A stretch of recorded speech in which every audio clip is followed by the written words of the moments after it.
Baik, Assalamualaikum warahmatullahi wabarakatuh. Yang terhormat Ibu dosen Mutia SS, Ibu dosen Mutia SPMAGR selaku dosen pengampu mata kuliah Manajemen Tata Niaga Pertanian.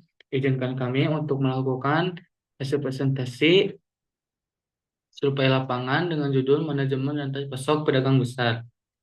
Eh, Selanjutnya, ada anggota kelompok, saya sendiri dengan NPM 225009054 dan ada Muhammad Bahrul Naufal dengan NPM 225009062 dan ada Agung Febrian dengan NPM 225009079 dan ada Naufal Ahmad Fatan dengan NPM 225009098 dan ada Muhammad Alif Ibnu Darajat dengan NPM 225009112. Yang pertama adalah latar belakang. Manajemen rantai pasok dalam sektor pertanian memegang peranan penting dalam menjamin ketersediaan, stabilitas harga, dan kualitas komoditas di pasar. Pedagang besar berperan strategis sebagai penghubung antara produsen dan konsumen, sehingga efektivitas manajemen distribusi mereka sangat mempengaruhi sistem tata niaga secara keseluruhan. Melalui studi lapang terhadap pedagang besar komoditas beras, telur ayam, daging sapi, dan cabai kering yang merupakan produk strategis dengan permintaan tinggi dan harga yang fluktuatif, dilakukan analisis untuk memahami sistem pengadaan, penyimpanan, distribusi, hingga pemasaran yang mereka jalankan, serta tantangan yang dihadapi mereka dalam praktiknya. Adapun responden yang kami temui, yang pertama ada pedagang beras dengan pemiliknya sendiri itu Pak Ade, berumur 47 tahun. Yang kedua ada pedagang busur telur ayam bernama Salwa sebagai karyawan dengan umur 23 tahun dan ada pedagang besar sapi bernama Rizka sebagai karyawan berumur 24 tahun dan ada pedagang besar cabai kering bernama Bapak Alpian berumur 23 tahun sebagai pemilik usaha tersebut. Selanjutnya ada hasil dan analisis yang akan dipaparkan oleh rekan saya Novel Amal Fatan. Kepadanya kami persilahkan. Baik, di sini saya akan memaparkan hasil dan analisis. Yang pertama adalah dari mana pedagang besar memperoleh pasokan utama produk pertanian. Berdasarkan hasil wawancara, beberapa pedagang besar seperti pedagang besar telur ayam dan pedagang besar daging sapi memperoleh pasokan produk pertanian dari petani atau peternak langsung. Keunggulan memperoleh barang dari petani atau peternak langsung adalah mendapatkan harga murah.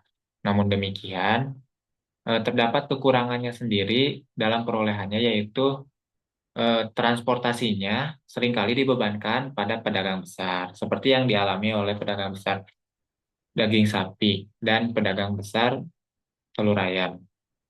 Namun ada juga yang memperoleh barang dari tengkulak. Meskipun harga dari tengkulak lebih tinggi, namun ketersediaan barang terjamin. Nah, seperti pedagang besar beras yang memperoleh barangnya dari tengkulak.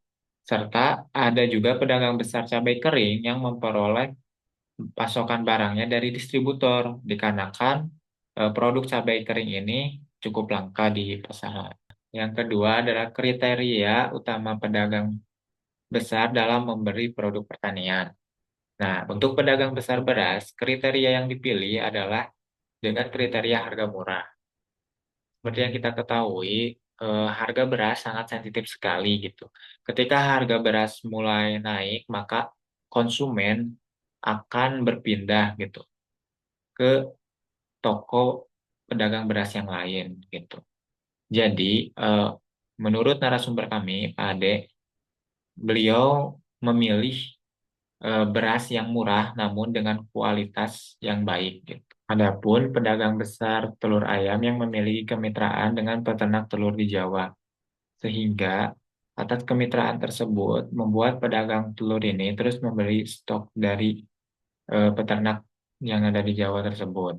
Serta ada pedagang daging sapi yang lebih memilih kecenderungan volume yang besar dan stabil karena permintaan daging sapi ini cukup tinggi gitu karena konsumennya sendiri bukan hanya dari konsumen langsung aja, namun ada juga konsumen dari restoran membuat permintaan ini stabil gitu karena ada jaminan pasar dari konsumen restoran.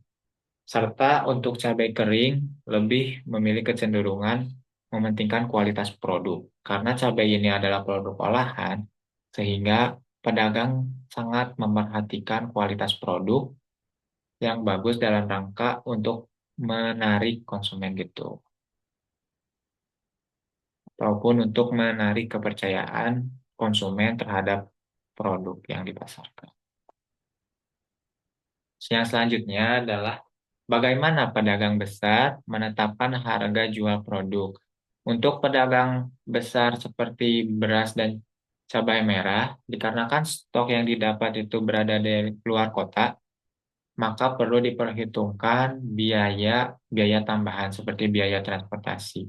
Sehingga pedagang besar menetapkan harga berdasarkan margin keuntungan. Adapun untuk pedagang besar seperti pedagang telur ayam dan daging sapi, penetapan harga disesuaikan dengan harga pasar, dikarenakan menurut pemilik, produk ini sangat sensitif sekali permintaannya, sehingga perubahan harga sedikit saja akan menurunkan permintaan konsumen, dan konsumen akan berpindah ke toko lain. Lalu yang selanjutnya adalah kepada siapa pedagang besar menjual kembali produk tersebut. Untuk produk beras, dikarenakan beras ini merupakan pangan yang dibeli oleh semua orang, maka pembeli di toko beras tersebut didominasi oleh konsumen langsung, baik itu individu maupun rumah tangga. Selanjutnya ada pedagang daging yang mayoritas pembelinya ini dari restoran. Menurut pemaparan pemilik, eh, yang menyetok di toko daging tersebut itu ada beberapa restoran dan juga beberapa industri makanan lainnya seperti tukang bakso dan juga tukang steak gitu. Dan untuk pedagang besar cabai kering didominasi oleh pengecer. Menurut pemilik, akan lebih efisien jika menjual produk cabai kering ke pengecer dalam jumlah menengah ke besar dibandingkan dengan konsumen langsung. Walaupun begitu, terdapat juga konsumen langsung yang membeli cabai kering, namun tidak sebanyak pengecer gitu. Selanjutnya akan dilanjutkan oleh rekan saya, Agung Febrian. Baik, yang selanjutnya ada apa strategi Anda dalam mengatur stok barang. Berdasarkan grafik yang didapat dari wawancara kepada para pedagang besar, dapat dilihat bahwa terdapat dua perbedaan di antara empat pedagang, yaitu untuk pedagang beras, telur ayam, dan daging sapi cenderung menyimpan stok barang dalam jumlah besar karena permintaan dari konsumen yang tinggi. Untuk pedagang cabai kering cenderung mengatur stok barang ketika harga cabai yang mulai naik karena harga pasarannya yang kadang tidak stabil. Yang selanjutnya apa tantangan utama dalam aktivitas perdagangannya. Berdasarkan grafik yang didapat dari wawancara kepada para pedagang besar, dapat dilihat bahwa empat pedagang memiliki tantangan yang sama, yaitu harga yang fluktuatif yang ada di pasar karena persaingan sesama pedagang besar yang ada di pasar tersebut.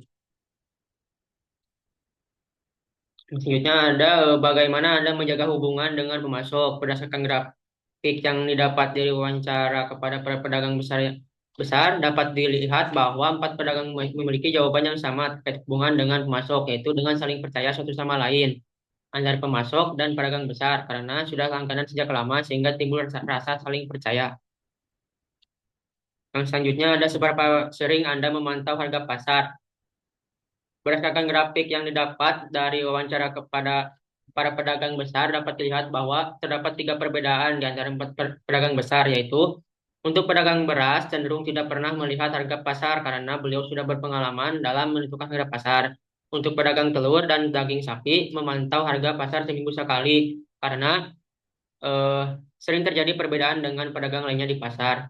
Untuk pedagang cabai kering sering melihat harga pasar karena harga cabai kering yang fluktuatif setiap harinya.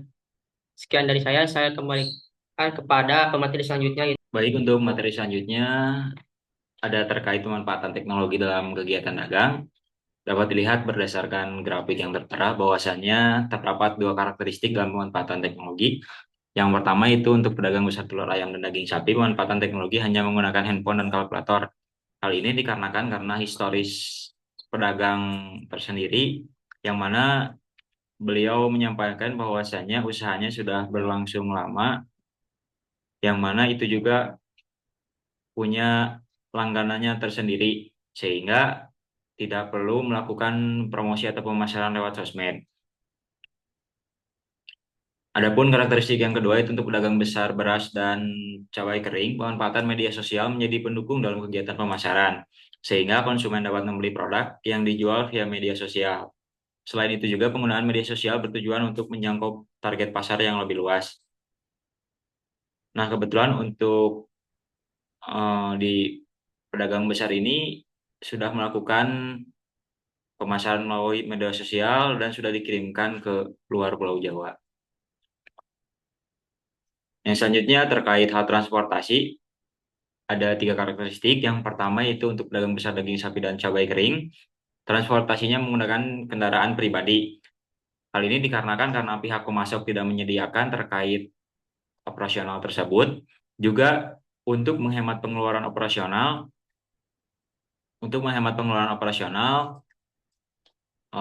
pengusaha ini berinisiatif untuk membeli kendaraannya sendiri.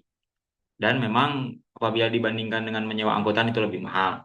Yang kedua itu untuk pedagang besar telur ayam, transportasi yaitu dengan menyewa angkutan. Hal ini dikarenakan daerah pemasok yang cukup jauh dan tidak menyediakan terkait operasionalnya.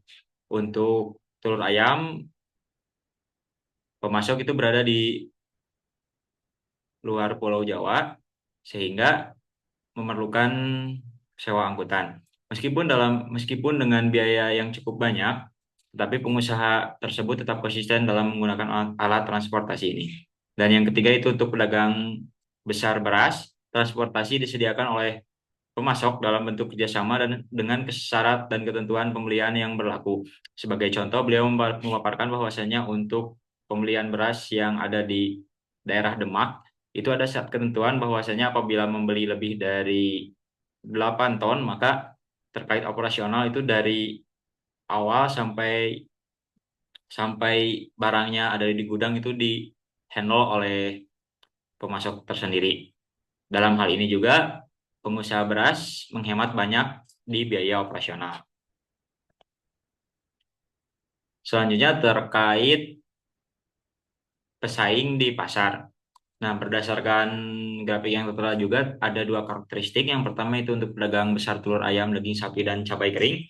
Pesaing terbesarnya itu merupakan pedagang besar lain, di mana memang terkait penentuan harga, dikarenakan ini berada di daerah pasar, penentuan harganya berdasarkan harga yang ada di pasar. Serta daya saing yang ketat karena banyaknya pedagang besar lain dengan komoditas yang sama. Sehingga persaingan yang terjadi sangat ketat baik dalam segi harga, ketersediaan barang, kualitas barang, dan lain-lain. Yang kedua itu untuk pedagang besar beras, pesaing terbesarnya merupakan tengkulak langsung.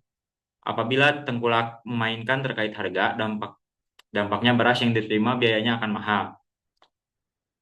Beliau juga sebagai pengusaha beras bercerita bahwasanya pernah terjadi gitu ketika tengkulak menaikkan harga beras dalam jangka waktu yang pendek itu berdampaknya pada biaya yang mahal, yang mana biaya mahal ini meningkatkan terhadap nilai harga jual gitu. Sehingga daya beli masyarakat untuk beras berkurang atau bahkan memilih membeli di tempat lain. Yang mana nantinya stok akan menumpuk di gudang semakin banyak serta kerugian untuk pengusaha. Baik, untuk pematerian selanjutnya akan disampaikan oleh rekan saya itu Muhammad Arif, kepadanya dipersilakan. Selanjutnya untuk pertanyaan, seberapa sering Anda bekerja sama dengan koperasi atau kelompok tani? Berdasarkan grafik di sampingnya bisa dapat dilihat bahwa terdapat 2 perbedaan dalam penentuan kerjasama antar koperasi atau kelompok tani. Yang pertama untuk pedagang beras, telur ayam, dan cabai kering. Ketiga pedagang tersebut tidak pernah bekerja sama dengan koperasi ataupun kelompok tani.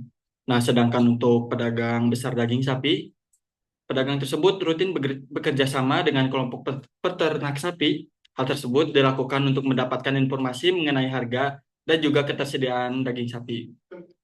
Selanjutnya yaitu mengenai kunci utama agar produk cepat laku di pasar. Berdasarkan grafik di samping, dapat dilihat bahwa terdapat dua perbedaan dalam kunci utama agar produk cepat laku di pasar. Yang pertama untuk pedagang daging sapi. Supaya produk cepat laku, pedagang selalu memastikan ketersediaan barang tetap stabil untuk menjaga permintaan sehingga kelancaran penjualan tercapai. Nah, sedangkan untuk pedagang besar beras, telur ayam, dan cabai kering, kunci utama yang dilakukan agar produk cepat laku di pasar yaitu harga yang kompetitif. Hal tersebut dilakukan karena mampu menarik konsumen, meningkatkan daya saing, dan mendorong loyalitas pembeli. Selanjutnya yaitu mengenai siapa yang biasanya membuat keputusan pembelian produk Anda. Berdasarkan grafik di samping, dapat dilihat bahwa terdapat dua perbedaan dalam pengambilan keputusan pembelian produk. Untuk pedagang telur ayam, daging sapi, dan cabai kering, yang memutuskan pembelian produk adalah pemilik usaha. Sedangkan untuk pedagang besar beras dalam pengambilan keputusan pembelian produk, yaitu tergantung pada Pak Ade selaku pemilik beras dan orang yang kami wawancarai. Yang terakhir mengenai kendala dalam mengakses pasar luar kota atau provinsi. Nah, berdasarkan grafik di samping, dapat dilihat bahwa terdapat tiga perbedaan terhadap kendala dalam mengakses pasar luar kota atau provinsi. Untuk pedagang beras, sering mengalami kendala dalam mengakses pasar luar kota atau provinsi, yaitu dalam hal transportasi. Untuk pedagang besar daging sapi dan cabai kering, tidak pernah mengalami kendala dalam mengakses pasar luar. Sedangkan untuk pedagang besar telur, kasusnya sama dengan pedagang beras, yaitu transportasi, tetapi kendala tersebut jarang terjadi dalam kegiatan mengakses pasar luar kota. Sekian dari saya kembalikan kepada moderator. Baik, selanjutnya ada kesimpulan dan saran. Dari hasil pemaparan tersebut dapat disimpulkan bahwa manajemen rantai pasok pedagang besar sangat dipengaruhi oleh karakteristik masing-masing komoditas. Strategi pasokan, distribusi, penetapan harga, dan pemasaran disesuaikan dengan kebutuhan pasar dan sumber daya yang tersedia. Keberhasilan ditentukan oleh harga kompetitif, ketersediaan barang yang stabil, serta kemampuan adaptif terhadap dinamika pasar, terutama fluktuasi harga. Kolaborasi dengan pemasok dan pemanfaatan teknologi mulai berkembang meski tantangan logistik dan akses pasar masih menjadi hambatan utama. Untuk meningkatkan efektivitas manajemen rantai pasok, pedagang besar perlu memperkuat kolaborasi dengan kelompok tani, koperasi, dan pelaku logistik untuk memastikan pasokan yang stabil dan efisien. Pemanfaatan teknologi digital seperti platform e-commerce, pemantauan harga real-time, serta sistem manajemen stok berbasis data dapat membantu dalam pengambilan keputusan yang lebih tepat. Dukungan dari pemerintah, daerah, dan pusat dalam bentuk infrastruktur distribusi, fasilitas penyimpanan, serta pelatihan manajemen rantai pasok juga penting untuk meningkatkan daya saing produk. Pendekatan adaptif berbasis karakteristik masing-masing komoditas harus terus dikembangkan agar pedagang mampu bertahan dan berkembang di tengah dinamika pasar yang cepat berubah. Selanjutnya ada dokumentasi-dokumentasi dan sudah mungkin sekian yang dapat kelompok kami sampaikan. Mohon maaf bila banyak kesalahannya. Wassalamualaikum warahmatullahi wabarakatuh. Waalaikumsalam.